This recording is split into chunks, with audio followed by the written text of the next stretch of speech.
AIMIM की बैठक का हुआ आयोजन। प्रदेश अध्यक्ष शौकत अली रहे मुख्य अतिथि। कस्बा लावड़ में सोमवार को एआईएमआईएम की बैठक का आयोजन किया गया। बैठक में पार्टी के प्रदेश अध्यक्ष मुख्य अतिथि के रूप में शामिल हुए। इस दौरान निकाय चुनाव को लेकर भी चर्चा की गई। दरअसल आपको बता दें कि कस्बा लावड़ के मोहल्ला बाड़ा में सोमवार शाम एआईएमआईएम की बैठक का आयोजन किया गया। बैठक में मुख्य अतिथि के रूप में प्रदेश अध्यक्ष शौकत अली व जिला अध्यक्ष अनस कुरैशी शामिल हुए। कार्यक्रम आयोजक मुन्ना मुल्ला जी ने दोनों पदाधिकारियों का कार्यकर्ताओं के साथ मिलकर जोरदार स्वागत किया। कार्यक्रम में बड़ी संख्या में लोगों ने शामिल होकर उनके विचार सुने। मेरे बड़े भाई एडवोकेट जनाब शमीर अहमद तुर्क साहब, मगरबी उत्तर प्रदेश के सदर जनाब डॉक्टर मेहताब साहब, उत्तर प्रदेश के सेक्रेटरी जनाब मुशीर तरीन खान साहब, मगरबी उत्तर प्रदेश के तंजीमी सेक्रेटरी जनाब हाफिज वारिस साहब,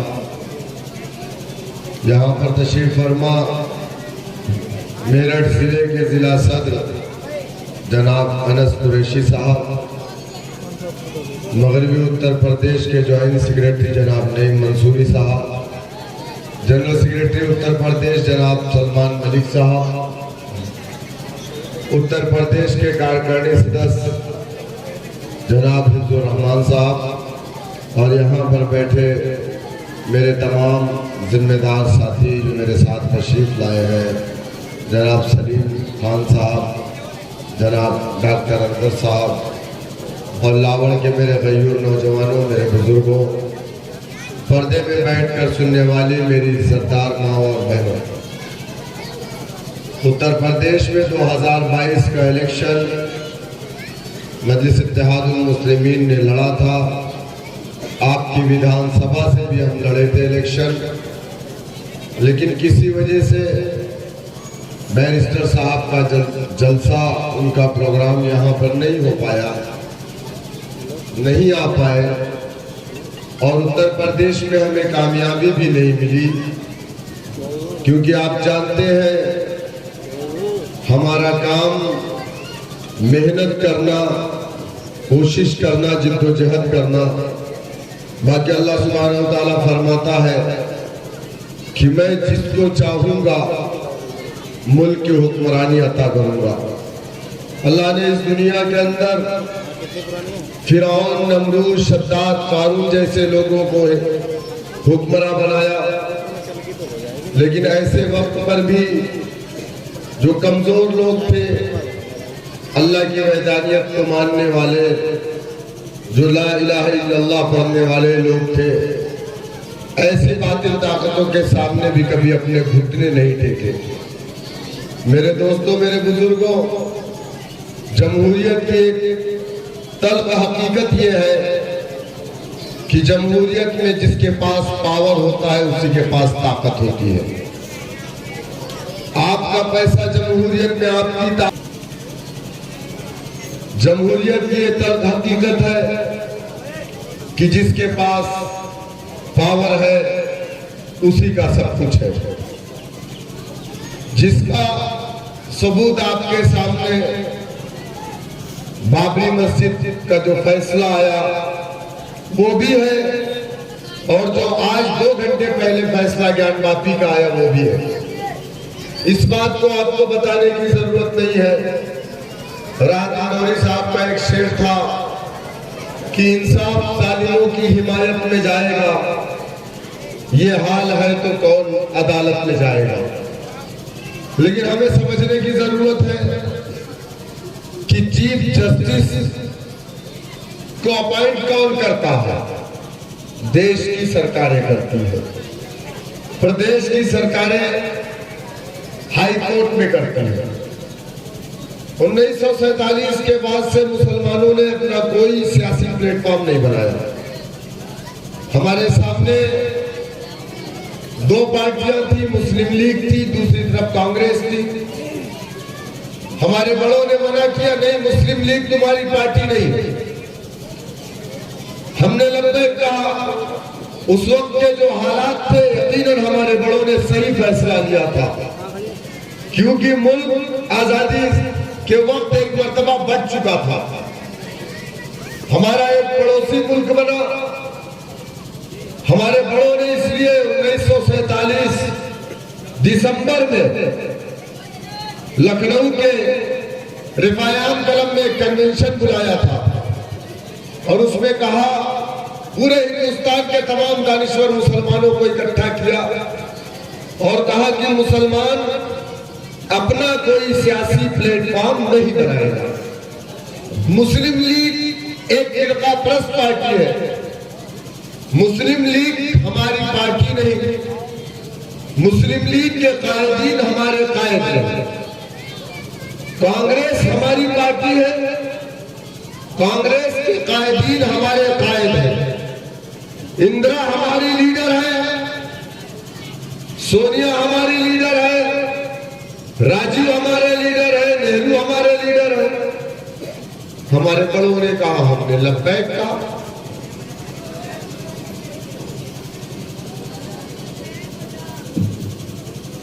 हमने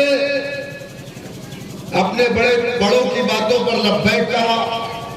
हमने कांग्रेस पार्टी को अपनी पार्टी माना और हमने कांग्रेस पार्टी के परचम को अपने कंधों पर रखकर जिंदाबाद के नारे लगाए। हमने वोट दिया, नोट दिया, सपोर्ट किया।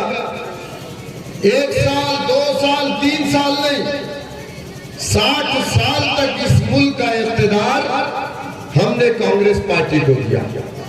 अच्छा, उस वक्त चूंकि बीजेपी तो थी नहीं, लेकिन ये बीजेपी संघ के नाम से जानी जाती थी और हमने हमेशा मुसलमानों की पार्टी कांग्रेस, दलितों की पार्टी कांग्रेस, बैकवर्डों की पार्टी कांग्रेस, सबकी पार्टी कांग्रेस थी। क्योंकि 3 ही पार्टी थी, मुस्लिम लीग, जनसंघ और कांग्रेस। सब कांग्रेस के साथ हो गए। मुसलमानों ने भी अपनी पार्टी कांग्रेस को मान लिया। 1 साल, 2 साल, 3 साल नहीं, 60 साल तक इस मुल्क का इख्तिदार हमने कांग्रेस पार्टी को दिया। लेकिन ये सच्चाई है। मेरी बात को नोट करिएगा। थोड़ी देर हम लोग रहेंगे, चले जाएंगे, क्योंकि हम और आपने अपनी तारीख को नहीं पढ़ा है। हम और आप अपनी तारीख नहीं जानते हैं, लेकिन एक जाटों का बेटा अपनी तारीख को जानता है और समझता है और उसके अंदर सियासी बसीरत और सूझबूझ भी है।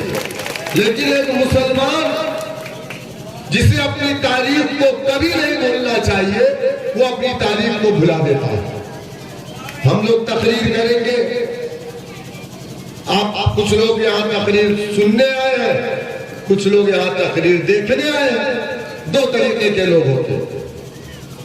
तो कुछ लोग यहाँ से जाने के बाद कहेंगे, अरे यार एमआईएम का जलसा था, तकरीर बड़ी अच्छी हुई। सामने वाला पूछेगा तकरीर क्या हुई, आप कहोगे यार ये तो नहीं मालूम क्या हुई, लेकिन अच्छी हुई। मतलब वो कौन लोग हैं? वो तकरीर को देखने आते हैं। जो तकरीर को सुनने आते हैं वो 25% लोग हैं और कहीं ना कहीं वो संजीदा लोग होते हैं। उनके दिल और दिमाग में बात उतरती है। लेकिन ये सच्चाई है कि आजादी के बाद सरकारी नौकरियों में मुसलमानों की तादाद 30% से ज्यादा थी। मौजूदा वक्त में मुसलमानों की तादाद सरकारी नौकरियों में कितनी है आप जानते हैं? आप जानते हैं? नहीं जानते ना बेटा, आप जानते हो कितनी है बताओ? नहीं जानते ना। हम लोग गोश्त से मतलब रखते हैं, बिरयानी से मतलब रखते हैं, उसके आगे हम सोचते ही नहीं। ये अफसोस का मुकाम है। आज आप हंस लो, बाप कमा रहा है, आजादी से घूम लो। जब तुम पर आएगी ना, तुमको अपनी पहचान छुपाना पड़ेगा।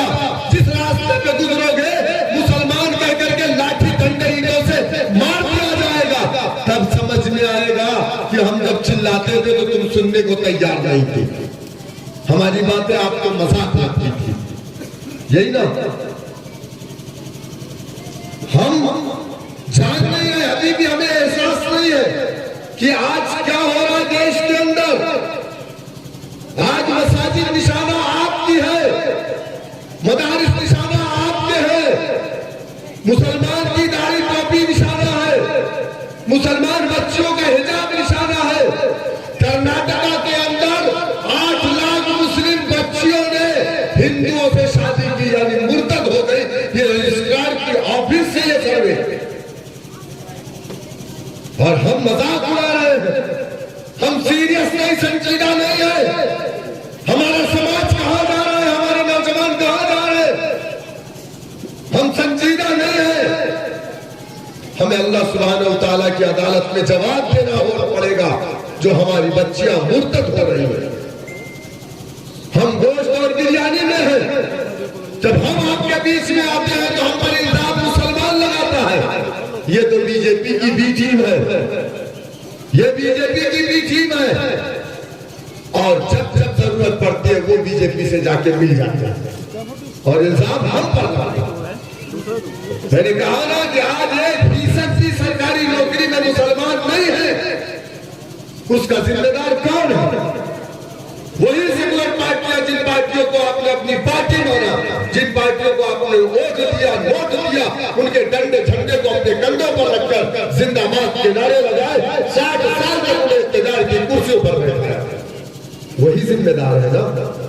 अगर आज आपके इलाकों में स्कूल नहीं, अगर आज इस देश के अंदर सबसे कम पढ़ा लिखा कोई समाज है तो वो समाज कलमा ला इलाहा इल्लल्लाह मुहम्मद रसूलुल्लाह पढ़ने वाला समाज है। अफसोस का मुकाम है, हमारी मुकद्दस किताब आती है, हमारे आका नबी करीम सल्लल्लाहु अलैहि वसल्लम के पास जब फरिश्ता वही लेकर के आता है तो पहला लफ्ज था इक़रा, इक़रा बिस्मि रब्बिकल लज़ी खलक़।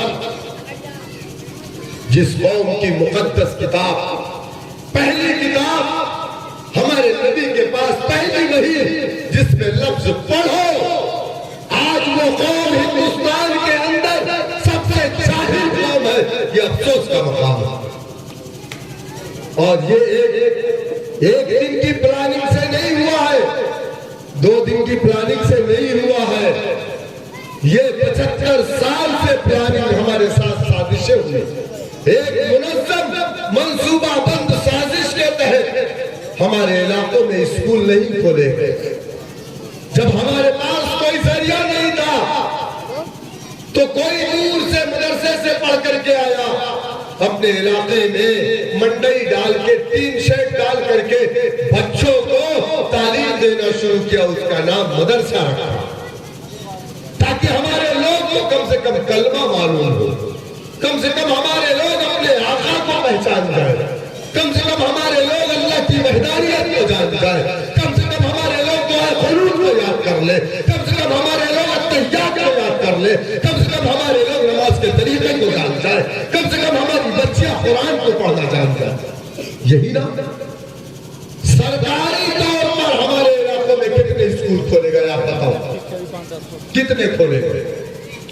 नहीं खोले गए। अगर ये मदारिस गाँव हमारे उलमा इकराम ने ना खोला होता, और सुनो उलमा इकराम की तनख्वाह कितनी आज भी इस वक्त 3000, 5000, 4000, 6000। इंग्लिश मीडियम स्कूल में आप बच्चों को पढ़ाएंगे 1000 रुपया एक बच्चे को देंगे। मौलवी साहब से अरबी पढ़ाएंगे तो 50 रुपया अगर कह देंगे, कहेंगे मुझे साहब 40 में काम नहीं चलेगा। गलत कह रहा हूं। जबकि वो इंग्लिश कब्र में नहीं जाएगी। एक बाप ने अपने बच्चे को पढ़ा लिखा कर IAS ऑफिसर बनाया, सेलेक्ट हुआ, पहले दिन ज्वाइनिंग पे जा रहा था, उसका बाप उसके साथ गाड़ी में बैठा था, गाड़ी का एक्सीडेंट हो गया, वो IAS ऑफिसर मर गया और वो अपने सर पे हाथ रख करके रो रहा था कि मैंने अपने बेटे के लिए कुछ नहीं किया। क्यों? कॉन्वेंट में पढ़ा, अल्लाह नहीं पढ़ा, ए से एप्पल। यकीनन उसकी भी जरूरत है, और ऐसा नहीं है कि मदरसे से पढ़े हुए लोग MBBS, IAS, IPS नहीं बने। इस देश का पहला राष्ट्रपति जो बना, जिसका नाम राजेंद्र प्रसाद था, वो भी मदरसे से ही पढ़े थे। लेकिन आज हमारे मदरसे को आतंकवाद का अड्डा कहा जा रहा है। हमारे मदरसे की जांच हो रही है। करीब 40,000 मदरसे उत्तर प्रदेश में जो रजिस्टर्ड नहीं है, इसकी जांच बहुत जरूरी है। 16,000 मदरसे जो रजिस्टर्ड है, इस प्रदेश की सरकार उन मदरसों में पढ़ाने वाले शिक्षकों की उस्ताद जो है उनको 5 साल से तनख्वाह नहीं दी है। कितने साल से? 5 साल से। लेकिन उसे फिक्र कहां है? जब छोटे छोटे हमारे मदरसे गांव में चलते हैं, इसका मकसद आपने समझा? नहीं समझा। आप तो गोश्त में मजे में है, बिरयानी में मजे में है ना? रात में सो गए, पड़ोसी की फिक्र नहीं। जागो। हम जैसे पागल लोग आज घूम रहे अपना कारोबार छोड़ करके। हमारा कोई जाती फायदा नहीं है। हम अपने घर पे रहते, हमारा डीजल बचता, हमारा वक्त बचता, हमारे बच्चे हैं, हमारी बीवी है, हमारे पास भी कारोबार है।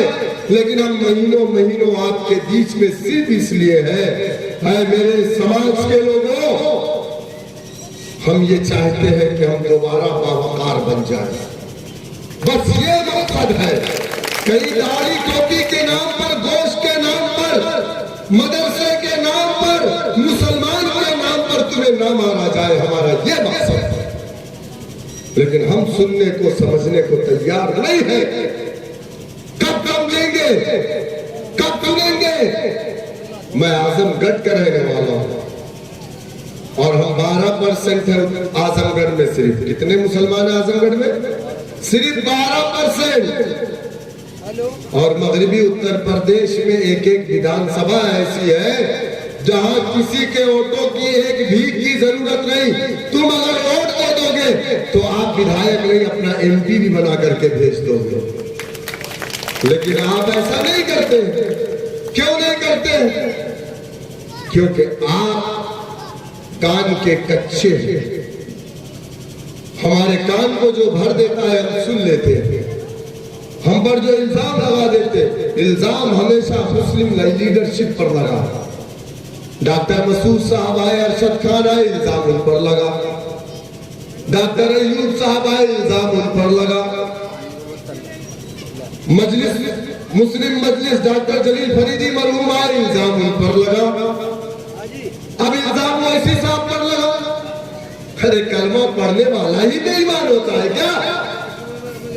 RLD वाले बीजेपी से अलायंस करते हैं, वो दूध के दूल्हे बीजेपी के एजेंट नहीं है। और हम हमेशा बीजेपी के खिलाफ, RSS के खिलाफ, बजरंग दल के खिलाफ बोलते हैं। तो हम बीजेपी की भी टीम है, यही ना?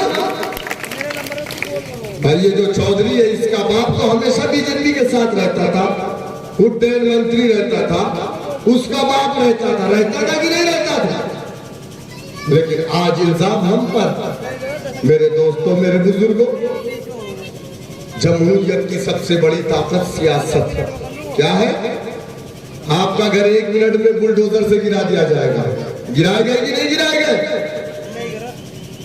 एक बच्चा मुसलमान का एक किसी हमारे गैर मुस्लिम भाई की लड़की को लेकर के चला गया, मोहब्बत हो गई,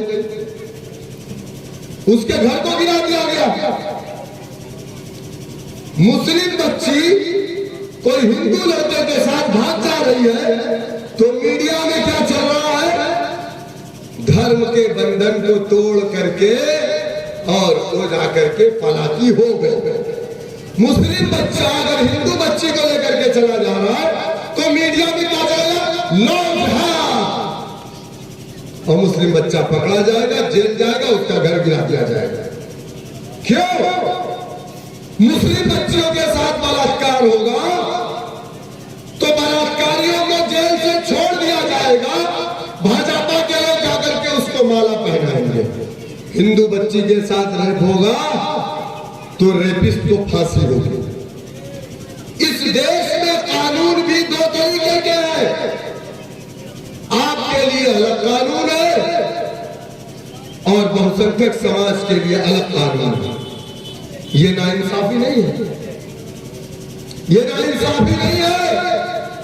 अगर इसी नाइंसाफी के खिलाफ हम खड़े हुए हैं तो हम पर इल्जाम लगाने वाला कोई हिंदू नहीं है, हम पर इल्जाम लगाने वाला भी मुसलमान ही है जो कलमा ला इलाहा इल्लल्लाह मुहम्मदुर रसूलुल्लाह पढ़ता है, वही हम पर इल्जाम लगाता है। क्यों?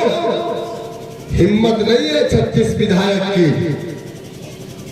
कि योगी आदित्यनाथ के खिलाफ विधानसभा के सामने तुम मुसलमान लेट जाते ना और कह देते ये मदारिस हमारे दीन के किले हैं, हम अपने किले की जांच तब होने देंगे जब तुम्हारे आश्रमों की जांच होगी, जब तुम्हारे मठों की जांच होगी, जब तुम्हारी मनादिरों की जांच होगी। लेकिन नहीं, क्यों नहीं बोलेंगे? क्योंकि इनके आका ने इन्हें बोलने से मना किया। मेरे दोस्तों, मेरे बुजुर्गों, बड़े बड़े ताकतवर सहारनपुर में देखा, गाजीपुर में देखा, इलाहाबाद में देखा, बहुत रस्म रसूख का बाहुबली थे, लेकिन एक घंटी बजाने वाला योगी 1 सेकंड में उनके घरों को निस्तनाबूद करवा दिया। वो कौन सी ताकत थी? किस ताकत की बुनियाद पर? वो सियासी कुव्वत की बुनियाद पर। आज आपको लाइट 8 घंटा मिलेगी, 12 घंटा मिलेगी, कौन तय करता है? डॉक्टर साहब, मास्टर साहब, वकील साहब या प्रोफेसर साहब? कौन तय करता है? सियासतदान तय करता है कि इस गांव में लावड़ नगर पंचायत में 12 घंटे लाइट आएगी कि 18 घंटे आएगी। आपकी पॉकेट में रखा हुआ पैसा 1500 का नोट कब रद्दी कागज बन जाएगा, इसका ऐलान एक सियासतदान करता है, और आपका हलाल का पैसा आपकी पॉकेट में रखा हुआ पैसा नहीं रहता। ये ताकत किसने दी? ये ताकत उसे सियासत ने दी, वरना एक चाय बेचने वाला देश का प्रधानमंत्री न बनता, एक घंटा बजाने वाला इस प्रदेश का मुख्यमंत्री न बनता। लेकिन संविधान में इसका प्रावधान हमेशा वोट जिसके पास ज्यादा होता है वही वक्त का बादशाह बनता है। अब बुलेट नहीं, बैलेट, अब तलवार नहीं, इलेक्शन। लेकिन जब तलवारों से इलाकों को फतेह करना था, तब आपके अंदर हौसला था हुकूमत करने का, तब आपने यहां से लेकर अफगानिस्तान तक की सरहदों को खोल दिया। लेकिन जब उंगलियों का इस्तेमाल करना है तो आपके दिलों में अल्लाह सुब्हानहू तआला का खौफ नहीं है, बीजेपी का खौफ है। समाजवादी को वोट दो वरना बीजेपी जीत जाएगा। ये तो मेरे समझ में नहीं आया। फिरौन को हराने के लिए नमरूद को वोट करना, ये कहां, कैसे? आप बताओ मुझे। अच्छा, एक चीज बताइए मुझे, आपने टर्की का नाम सुना है ना? उर्दू में तुर्की लिखते हो, टर्की का नाम सुना है ना आपने? तैयब उर्दगान वहां के राष्ट्रपति, वहां पर एक मस्जिद 81 साल बाद खोली गई। कितने साल बाद? उस मस्जिद का नाम भी आपको मालूम होगा, आया सोफिया। किसी बच्चे ने, उस मस्जिद का नाम था आया सोफिया। 81 साल तक वो मस्जिद म्यूजियम में तब्दील हो गई। जब वो मस्जिद खुली तो आपको खुशी हुई कि नहीं? हुई ना? क्यों हुई? क्योंकि ये जो रिश्ता था ना, वो ला इलाहा इल्लल्लाह का रिश्ता था, अल्लाह का घर था। इसलिए हिंदुस्तान के लावड़ गांव में बैठे मुसलमानों को भी खुशी हुई कि आया सूफिया मस्जिद दोबारा मस्जिद बनी और अल्लाह का जिक्र और नमाजें शुरू हुई। तो आप मुझे बताओ, बाबरी मस्जिद की शहादत पर आपको तकलीफ हुई ना? लावड़ के लोगों आपको तकलीफ हुई ना? लेकिन तकलीफ किसको होगी? ला इलाहा इल्लल्लाह मुहम्मदुर रसूलुल्लाह पढ़ने वाले को होगी, जिनकी इबादत गाहे एक है, यानी हमारी इबादत गाह मस्जिद है। जहां पर मस्जिद को तोड़ दिया गया और उस मस्जिद पर आज मंदिर तामीर हो रही है, तो अब जब मंदिर तामीर होगी तो खुशी किसको होगी? आप बताओ मुझे। जिसकी इबादत गाह होगी उसको खुशी होगी ना? बोलो भाई, जिसकी इबादत गाह होगी उसको खुशी होगी ना? तो अखिलेश यादव की इबादत गाह है कि नहीं? वो है कि नहीं? वो राहुल गांधी की इबादत गाह है कि नहीं? वो नरेंद्र मोदी की इबादत गाह है कि नहीं? वो योगी आदित्यनाथ की इबादत गाह है कि नहीं? वो तो आप क्या उम्मीद लगा करके बैठे हो कि तुम्हारे ऊपर हो रहे जुल्म अत्याचार पर अखिलेश या राहुल गांधी बोलेंगे या मायावती बोलेंगी? कभी नहीं। आपको अपनी लड़ाई खुद लड़ना पड़ेगा, अपने पैरों पर आपको खड़ा होना पड़ेगा और एक सियासी ताकत आपको बननी पड़ेगी, वरना कोई आपकी लड़ाई लड़ने के लिए नहीं आने वाला। हमारे साथ आज जो हो रहा है ना, हमसे ज्यादा जुल्म यहां पर जाटव समाज के साथ हुआ कि नहीं हुआ? इस देश के अंदर हिंदुस्तान की जो पार्लियामेंट है ना, उसमें 131 एमपी जाटव समाज का, यानी SC ST दलित। कितना?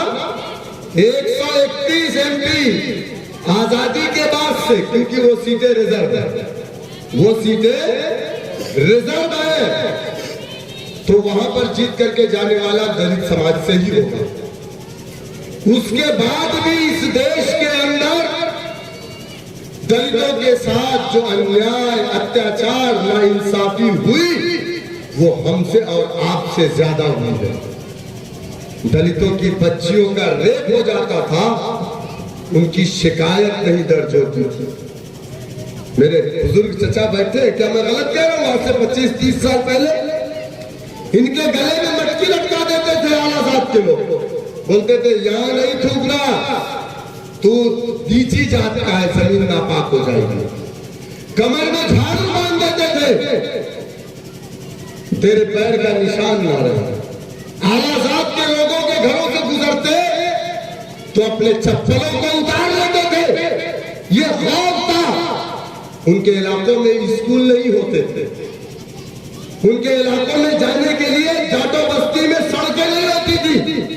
ये बहुत दिन पहले की बात नहीं, 25 साल पहले की बात। उनके बच्चों को सरकारी नौकरी नहीं मिलती थी। उनकी जिंदगी का मुकद्दर बन गया था। जब आपके घर का जानवर मर जाता था तो आप फोन करते, अबे त्रिभुवन, बोलता था हाँ चाचा बोलिए। बोले मेरी भैंस मर गई है। तब वो बेचारे आते थे, उसको बांध के ले जाके किसी मैदान में उसकी चमड़ी को निकाल करके ले जाकर के बेचते थे चमड़े वाले के पास, तो उसको 100-50 रुपए मिलते थे। तो उस घर से उनके घर में चूल्हा जलता था। उस मरे हुए जानवर के गोश्त को काट करके अपने घरों में रखते थे, हफ्तों खाते थे। क्या मेरी बात गलत है चाचा? ये नाइंसाफी उनके साथ। उनके बच्चों को स्कूल में एडमिशन नहीं मिलता था, लोग उनको अपने पैर की जूती समझते थे। आपके घरों में गंदगी साफ करने के लिए सुबह सुबह आते थे। यह उनकी जिंदगी का मुकद्दर बन गया था। जबकि कितना सांसद था उनके समाज का मालूम आपको?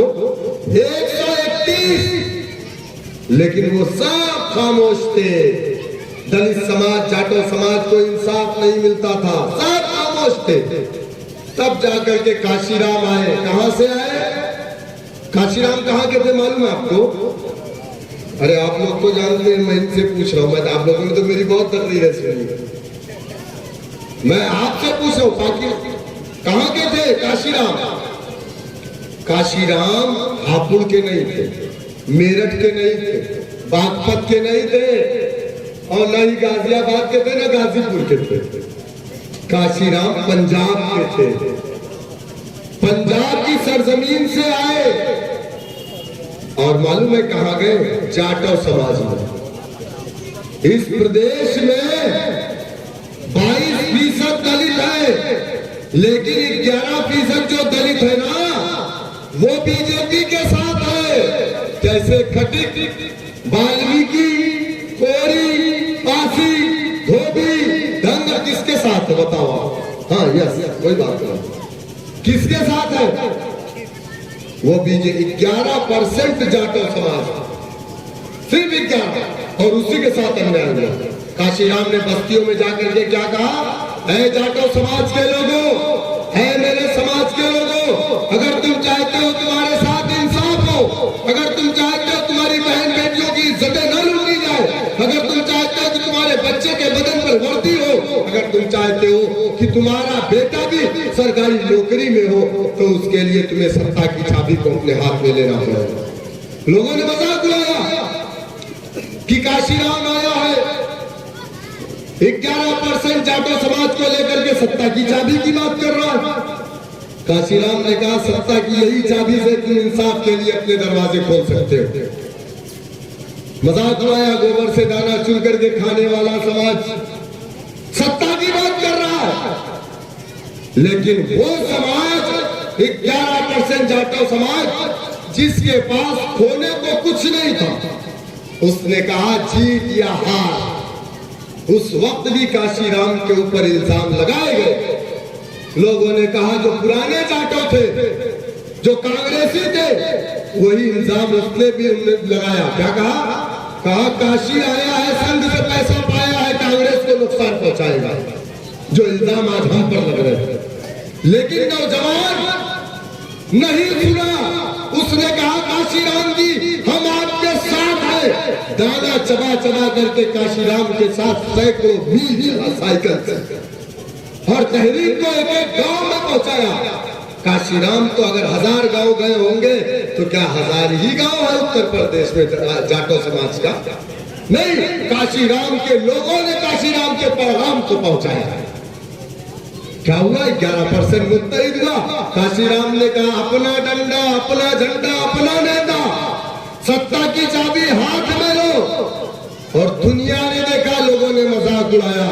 महज 9 सालों में काशीराम ने अपने समाज की एक बेटी को, एक महिला को उत्तर प्रदेश का मुख्यमंत्री बनाया कि नहीं बनाया? बताओ मुझे आप। लेकिन उनके अंदर एक जज्बा था, हौसला था, अज़्म था। आपके अंदर जज्बा नहीं, हौसला नहीं, अज़्म नहीं।